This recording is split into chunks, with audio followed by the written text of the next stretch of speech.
नमस्कार दोस्तों, मैं हूं चाणक और आज मैं बात करने वाला हूं कोल इंडिया लिमिटेड के बारे में। तो इस वीडियो में आपको कोल इंडिया का डीपली एनालिसिस करके बताऊंगा और आपको इसकी फेयर वैल्यू भी बताऊंगा।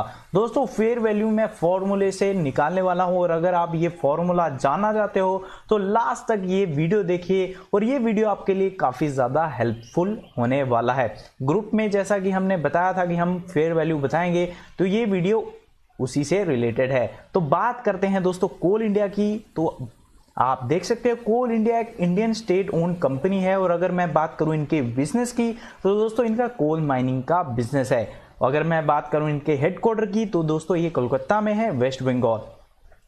तो दोस्तों अगर मैं बात करूं इनकी प्रोडक्शन की तो ये बहुत ही ज्यादा प्रोडक्शन करते हैं और लार्जेस्ट कोल प्रोड्यूसिंग कंपनी है वर्ल्ड की। शानदार इनका बिजनेस है। तो दोस्तों अगर मैं बात करूं प्रोजेक्ट्स की तो दोस्तों लगभग 119 ऑनगोइंग माइनिंग प्रोजेक्ट्स इनके चल रहे हैं और अगर मैं बात करूं एनुअल कैपेसिटी की तो 608.5 मेट्रिक टन की है, जो काफी अच्छी बात है। एक और चीज जो आपको शायद नहीं पता होगी वो ये है acquisition of coal assets abroad. Coal India is in process of acquiring stakes in coking coal assets in Australia, Canada and USA. Few potential coking / semi-coking coal assets have been identified in Australia and Canada. तो दोस्तों ये चीज आप देख सकते हो, ये दर्शाता है कि कंपनी का विजन आने वाले सालों में कैसा है। डेफिनेटली अच्छा है। और लास्ट में जो मैं आपको शेयर होल्डिंग पैटर्न दिखाने वाला हूं वो देख के आपको काफी ज्यादा हैरानी होगी, तो उस चीज के लिए भी अपने आप को प्रिपेयर जरूर करिएगा।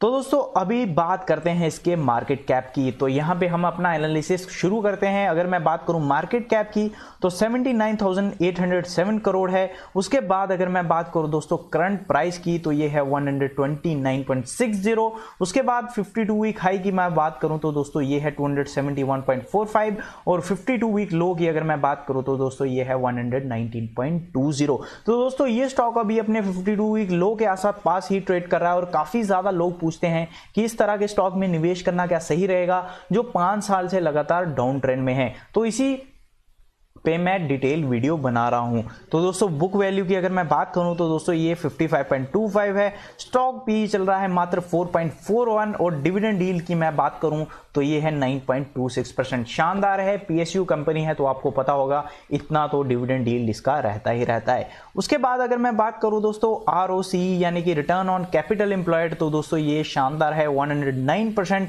उसके बाद रिटर्न ऑन इक्विटी की मैं बात करूं तो दोस्तों ये है 74.90%। तो फेस वैल्यू की अगर मैं बात करूं तो दोस्तों ये है 10। तो अभी बात करते हैं कि ये 5 साल से डाउन ट्रेंड में है, इसके कारण क्या है। तो दोस्तों कारण ये है कि इनकी जो सेल्स है, इनकी जो प्रोडक्शन है उसमें जो है वो दोस्तों काफ़ी कमी देखने को मिलती है। अगर कंपनी सोचती है हम इतना प्रोड्यूस करेंगे तो उससे एस्टिमेट से कम ही होता है और अगर इनको लगता है कि हमारी सेल्स इतनी एस्टिमेट से होंगी, हमारी कंपनी इतना माल खरीदेंगी, तो दोस्तों इनके एस्टिमेट्स जो है वो बीट होते हैं। तो ये कारण है इनकी सेल्स डाउन होने का। तो दोस्तों अभी बात करते हैं इनकी सेल्स की। तो मार्च 18 में आप देख सकते हो 85,244 करोड़ था और मार्च 19 में ये बढ़ के हो गया 99,547 करोड़ और अगर मैं टीटीएम की बात करूं तो ये है दोस्तों 97,058 करोड़। तो आप जो है वो सेल्स बढ़ते हुए देख रहे हैं, बट अगर आप मार्च 17 या 16 में देखेंगे तो सेल्स इससे ज्यादा थी। ये भी कारण आप देख सकते हैं साफ साफ, जो मैं आपको बताने की कोशिश कर रहा हूं। यहां पे मैं आपको मार्च 20 का इसलिए नहीं बता पा रहा क्योंकि इसके क्वार्टरली नतीजे नहीं आए हैं, इसलिए मैं टीटीएम यानी कि ट्रेलिंग 12 मंथ्स का आपको बता रहा हूं। तो ऑपरेटिंग प्रॉफिट की अगर मैं बात करूं तो मार्च 18 में 9,288 करोड़ था। मार्च 19 में ये बढ़ के 24,980 करोड़ हो गया और दोस्तों अगर मैं बात करूं अभी की तो ये आप देख सकते हो 23,400 करोड़ है। ये आपको डेफिनेटली बढ़ता हुआ दिख रहा है, बट अगर आप क्वार्टरली नतीजे देखोगे तो फिर आपको एग्जैक्टली समझ आएगा कि मेरी बात जो मैं बोल रहा हूं वो उसमें कितना अंतर है। तो नेट प्रॉफिट की अगर मैं बात करूं तो दोस्तों ये आप देख सकते हो 7,039 करोड़ है। उसके बाद अगर मैं मार्च 19 की बात करूं तो ये बढ़ के हो गया 17,462 करोड़ और अगर मैं बात करूं दोस्तों टीटीएम की तो दोस्तों ये है 18,100 करोड़। तो आप ये देख सकते हैं, बट अगर आप पिछला साल देखते हैं मार्च 17 या 16 तो उसमें आपको डेफिनेटली फर्क देखने को मिलता है। तो दोस्तों अभी बात करते हैं शेयर होल्डिंग पैटर्न की, जिसकी मैं बात कर रहा था। आपको देख के हैरानी होगी और आपको ये जरूर देखना चाहिए। तो दोस्तों अगर मैं बात करूं प्रमोटर्स की, तो ये डाटा जो है वो लेटेस्ट है। आपको शायद ही किसी प्राइवेट वेबसाइट पे ये मिले, बीएसई की वेबसाइट पे मिलेगा और आपको शायद ही किसी वेबसाइट पे मिलेगा। तो दोस्तों अगर मैं बात करूं प्रमोटर्स की, तो इनके पास 66.13% की होल्डिंग है, जो शानदार है। उसके बाद अगर मैं बात करूं म्यूचुअल फंड्स की, तो म्यूचुअल फंड्स के पास दोस्तों 9.41% की होल्डिंग है। उसके बाद अगर मैं बात करूं दोस्तों एफआईआईज की, तो उनके पास 8.2% की होल्डिंग है। और अगर मैं बात करूं दोस्तों फाइनेंशियल इंस्टीट्यूट्स की, तो उनके पास 0.65% है। उसके बाद इंश्योरेंस कंपनियों की बात करूं तो दोस्तों लगभग 12% के आसपास है। और अदर्स की बात करूं तो दोस्तों 3.69% है। तो ये चीज मैं आपको बताना चाहता था कि अदर्स में कौन आएगा दोस्तों। अदर्स में हम आएंगे, यानी कि रिटेल इन्वेस्टर्स। तो दोस्तों रिटेल इन्वेस्टर्स जो है वो इस स्टॉक में बाइंग नहीं करते हैं, और जो कर रहे हैं वो लगभग 4% से भी कम है। तो इसलिए यहाँ पे आपको बताना जरूरी था कि यस बैंक ऐसे शेयर में जो पिट रहा था, उसमें तो रिटेल इन्वेस्टर दबा के माल उठा रहा था, बट इस स्टॉक में माल नहीं उठा रहा है। उसको लगता है कि ये 5 साल में गिर रहा है तो ये गिरेगा ही गिरेगा, आने वाले समय में ये स्टॉक जो है वो दोस्तों खत्म हो जाएगा, या फिर दोस्तों ना के बराबर परफॉर्मेंस दिखाएगा। जिस तरह बील जो है वो एक टाइम पे बहुत बढ़िया शेयर प्राइस पे रहता था, बट आज आप देख सकते हो मात्र कितने पे ट्रेड कर रहा है। तो यहाँ पे मैं आपके वो डाउट्स जो है वो क्लियर करने की कोशिश करूँगा। तो दोस्तों पहले मैं आपको बता देता हूं कि इनकी शेयर होल्डिंग पैटर्न में दोस्तों क्या फ़र्क आया है, वो भी आपके लिए जानना बहुत ही ज़रूरी है। तो अगर मैं बात करूं दोस्तों प्रमोटर्स की, तो प्रमोटर्स ने अपनी शेयर होल्डिंग जो है वो रिड्यूस की है। और अगर मैं बात करूं मार्च 19 की, तो इनके पास 70.96% की होल्डिंग थी, और दोस्तों अभी आप देख सकते हो 66% पे आ चुकी है। तो अगर मैं बात करूं एफआईआईस की, तो दोस्तों एफआईआईस ने अपनी होल्डिंग बढ़ाई है। लगभग 7.13% की होल्डिंग थी, और अभी ये बढ़ के हो गई है दोस्तों 9.41 दोस्तों 8.2%। उसके बाद अगर मैं बात करूं दोस्तों म्यूचुअल फंड्स की, तो म्यूचुअल फंड ने जो है वो अपनी होल्डिंग इसमें इंक्रीज की है।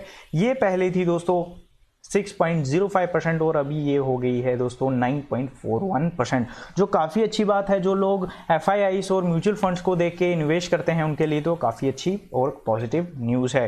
तो दोस्तों अगर मैं बात करूं इंश्योरेंस कंपनियों की, तो उन्होंने अपनी होल्डिंग में जो है वो रिडक्शन की है। ये पहले 12.2% था, और अभी ये 11.92% है। ज़्यादा नहीं की है, बट डेफिनेटली की है। उसके बाद अगर मैं बात करूं दोस्तों फाइनेंशियल इंस्टीट्यूट्स की, तो उन्होंने भी होल्डिंग जो है वो रिड्यूस की है। ये पहले थी 0.69%, और अभी इन्होंने कर दी है 0.65%, जो लगभग बराबर ही है। उसके बाद मैं बात करता हूं दोस्तों अदर्स की, तो अदर्स के पास जो होल्डिंग है उसमें बढ़त देखने को मिली है। ये पहले 1.91% था, और अभी ये बढ़ के हो गई 3.69%। तो दोस्तों अभी बात करते हैं कि आपको इस स्टॉक में निवेश क्यों करना चाहिए। तो दोस्तों आपको निवेश जरूर करना चाहिए। इस तरह के स्टॉक में आपको दोस्तों जो है वो आने वाले समय में अपॉर्चुनिटी दिख सकती है। उसके कारण है, अगर आप सोच रहे हो कि रिन्यूएबल एनर्जी जो है वो फ्यूचर है, वो आपका जो सोचना है वो बिल्कुल सही सोचना है, बट दोस्तों आने वाले 5-10 साल तो मेरे को लगता है कि मेन सोर्स जो होगा वो कोल ही होगा, और लार्जेस्ट प्रोड्यूसर है कोल इंडिया। तो इस तरह के स्टॉक को आपके अपने हाथ से नहीं जाना चाहिए। इतने सस्ती वैल्यूएशन पे आपको मिल रहा है, इतना सस्ते प्राइस में मिल रहा है, और आने वाले समय में इनका बिजनेस जो है वो डेफिनेटली ग्रो होगा। जिस हिसाब से कोविड-19 का प्रकोप है, उस कारण से डेफिनेटली सेल्स पे काफ़ी ज़्यादा प्रभाव देखने को मिलेगा। इस आपकी सोच से ज़्यादा भी देखने को मिल सकता है, क्योंकि आप जानते हो कंपनी नहीं चल रही, प्रोडक्शन जो है वो नहीं हो रही। अगर किसी कंपनी की प्रोडक्शन नहीं हो रही तो इनका फ्यूल कहाँ से इस्तेमाल करेगा वो। तो इस बात को भी आपको ध्यान रखना है, और आप उस हिसाब से सही भी हो, बट स्टॉक अपने आप को उस हिसाब से एडजस्ट भी कर रहा है। इस बात का भी आपको ध्यान रखना चाहिए। तो दोस्तों मैंने वीडियो की स्टार्टिंग में बात की थी इसकी फेयर वैल्यूएशन की, कि वो कैसे देखें, इसकी फेयर वैल्यू क्या है। तो दोस्तों ये है इसका फॉर्मूला, तो ये आपको जो है वो नोट कर लेना चाहिए। तो दोस्तों फॉर्मूला है V equal to EPS into 8.5 into 2G into 4.4Y by. तो दोस्तों ये अगर मैं आपको एक्सप्लेन करूं कि ये क्या है, ये मैं आपको जो है वो दोस्तों आप ग्रुप पे पूछिए, मैं वहाँ पे आपको एक्सप्लेन कर दूंगा, बट वीडियो जो है वो ज़्यादा लंबा हो जाएगा, इसलिए मैं आपको ज़्यादा जो है वो नहीं बताऊंगा। मैं आपको थोड़ा थोड़ा बता देता हूँ। EPS का आप जानते हो, अर्निंग पर शेयर। उसके बाद अगर मैं बात करूँ दोस्तों G की, तो ये है ग्रोथ रेट। उसके बाद अगर मैं बात करूँ दोस्तों Y की, तो ये डिनोट होता है बॉन्ड रेटिंग से, यानी कि गवर्नमेंट जो बॉन्ड रेटिंग है 10 साल की वो इसमें आती है। तो ये मैं आपको बता दिया है, और अगर आप डिटेल में जानना चाहते हैं तो आप जो है वो दोस्तों हमें ग्रुप पे पूछ सकते हैं। तो दोस्तों ये मैंने फॉर्मूला जो है वो लगा दिया है, और इसकी जो फेयर वैल्यू निकल के आती है दोस्तों वो 295 के आसपास निकल के आती है। तो आप देख सकते हो ये स्टॉक जो है वो दोस्तों अपनी फेयर वैल्यूएशन से कितना नीचे ट्रेड कर रहा है। इस तरह की सिचुएशन में जो फॉर्मूले हैं वो गलत साबित हो सकते हैं, डेफिनेटली हो सकते हैं, क्योंकि यहाँ पे काफ़ी ज़्यादा जो है वो ग्रोथ में फ़र्क आता है। इस तरह की मार्केट में काफ़ी चीज़ें जो हैं वो फ्लक्चुएट होती हैं, इसलिए एग्जैक्टली पता लगाना आप दोस्तों गलत हो जाएगा। बट दोस्तों अगर हम यहाँ से 95 रुपीज़ भी कम कर दें इससे, तो दोस्तों 200 रुपये भी अगर हम इसकी फेयर वैल्यूएशन निकालें तो ये अपने करंट मार्केट प्राइस से आपको कितने ज़्यादा रिटर्न कमा के दे सकता है, ये आप खुद ही अंदाज़ा लगाइए। और जो मैंने ग्रोथ का अंदाज़ा लगाया है वो 5% के आसपास लगाया है। अगर 5% भी ये मेंटेन कर पाता है तो 295।